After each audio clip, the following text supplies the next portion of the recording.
Panorama de mercado, dia 6 de julho, segunda-feira, pós a eliminação do Brasil na Copa do Mundo, perdendo aí da Noruega de 2-1, e Bov também hoje de mau humor, caindo um pouquinho menos de 1%. E Bov tá um pouco mais lateral, no movimento aí mais travado nas últimas semanas, até porque a gente não tem muito triggers, né, de curto prazo para que o mercado desenvolva uma alta, ou mesmo que continue a cair, porque já vem caindo bastante nas últimas semanas. A gente tem na sexta-feira um dado de inflação que é importante, IPCA, se vier acima do consenso pode trazer algum estresse na curva, pode começar a precificar uma pausa na Selic. Se vier abaixo do consenso, deve continuar trazendo apostas na continuidade do corte, né, que o BC está fazendo aí de 25 e 25 bips aos pouquinhos, trazendo uma redução da Selic. Mas, de qualquer maneira, uma Selic ainda bastante alta. Nosso mercado ainda sofrendo bastante, né, com esses juros elevados, especialmente setores mais sensíveis, né, setor de varejo, consumo, as small caps, setor imobiliário, né, desempenhando aí uma performance ruim aí nesse ano de 2026. Como a Copa acabou para o Brasil, agora a gente deve ter um pouco mais de foco aí nas eleições, né, que pode trazer volatilidade, pesquisas devem começar a aparecer aí com números que o mercado deve dar mais importância, especialmente a partir do mês que vem, agosto, né, com os candidatos definidos, aí sim a bola vai rolar ali, né, para usar um jargão do futebol, em relação às eleições, a gente vai começar a ver como será o desempenho no vamos ver mesmo, né? Na hora do pega para capar aí, que a gente está muito próximo já das eleições, vamos ver se o Lula deve continuar trazendo essa vantagem, o Flávio, ou outro candidato que comece a aparecer aí nas próximas semanas, vai começar a trazer alguma chance de disputar um segundo turno, de eventualmente ganhar do Lula, que segue como favorito aí nesse momento. O Ibov, então, depois de 2 dias de alta, termina hoje com uma queda de 0,93, tá? Aqui tem um delayzinho, tá com 0,98, mas a gente acabou de terminar o leilão do Ibov com 0,93 de queda, e a gente deve ter um cenário ainda de lateralização entre os 175 como uma resistência, os 178 os 168 como suporte, o Ibov que vem já algumas semanas aí trabalhando de maneira mais lateral. Fica bem claro aqui que a gente tem, né, a média de 50 períodos que está caindo como uma resistência, a média de 200 períodos que está subindo como suporte. O Ibov aí deve ficar travado entre essas duas médias. O S&P voltando de feriado, porque na sexta-feira tivemos o mercado fechado por lá.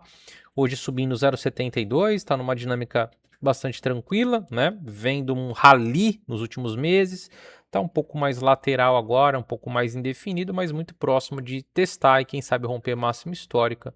Essa vem sendo a dinâmica, né? O Ibov está numa consolidação no fundo, depois de ter caído bastante. O S&P, os índices americanos, está numa consolidação no topo, depois de ter subido bastante, renovado máxima histórica.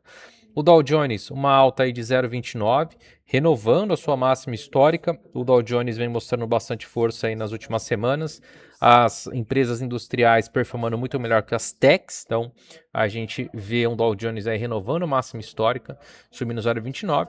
O Nasdaq, que na quinta-feira pré-feriado, que é o bem, hoje está subindo 1,26, está muito parecido com o S&P, um pouco mais lateral, mas também muito próximo aí, percentualmente da sua região de topo, respeitando a média de 50 como suporte. Vamos ver se vai desenvolver um movimento mais forte para testar e romper a máxima histórica lá em 30.762 pontos. Os juros aí hoje caindo nos Estados Unidos, tanto curto, médio e longo, 2 anos queda de 2,3 bips, começa a trazer uma leitura de possível reversão se vier perder a região dos 4%, ainda numa tendência de alta.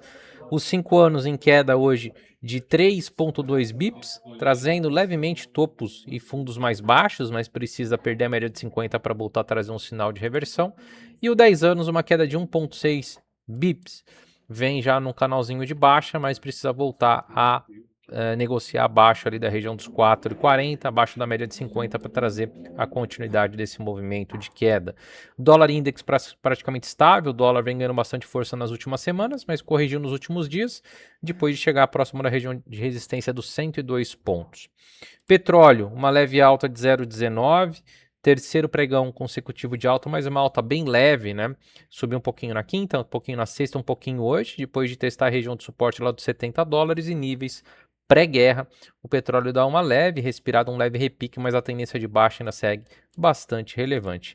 Minério de ferro lá em Singapura subiu no pregão regular 0,40, no aftermarket uma queda, uma alta, melhor dizendo, 0,51. Então vem tentando se recuperar depois de uma queda relevante nas últimas semanas, tentando marcar fundo na região dos $97, mas ainda bastante pesado, bastante fraco. O ouro, depois de 3 altas consecutivas, hoje uma queda leve de 0,35, ainda numa tendência clara de baixa, testando a média de 21 como uma resistência. A prata, da mesma maneira, vem de 4 pregões de alta, hoje está caindo 0,64, testando na máxima do dia média de 21, também respeitando, também numa tendência clara de baixa. O Bitcoin, próximo da estabilidade, chegou a estar caindo bem forte e depois de declarações do Trump ali, que é fã de criptomoedas e tudo mais, o Bitcoin voltou a se fortalecer, tá no 0 a 0 praticamente, nos $63.500, mas ainda numa tendência de baixa. E o Ethereum, mesmo cenário, estava caindo, voltou a se recuperar, está uma leve alta de 0,19, mas testando a média de 50 aí como uma resistência. Começa a trazer uma dinâmica melhor se romper esse topo aqui de junho ali na faixa dos $1.850. Vamos ficar atentos nos próximos dias. Apesar da agenda fraca, a gente pode ter volatilidade aí no mercado brasileiro, como eu disse, especialmente com o cenário de eleições, novas pesquisas que comecem a aparecer e, obviamente, a gente vai ficar atento à curva de juros que ainda segue muito alta, ainda segue muito estressada e isso dificulta bastante a recuperação do nosso mercado. Agora o que nos resta é torcer aí, né, adotar alguma outra seleção, torcer nesse final de Copa aí, rumo quartas de final agora. Vamos ver aí qual seleção vai se destacar. Grande abraço a todos e vejo vocês amanhã para o novo Panorama de Mercado. Valeu!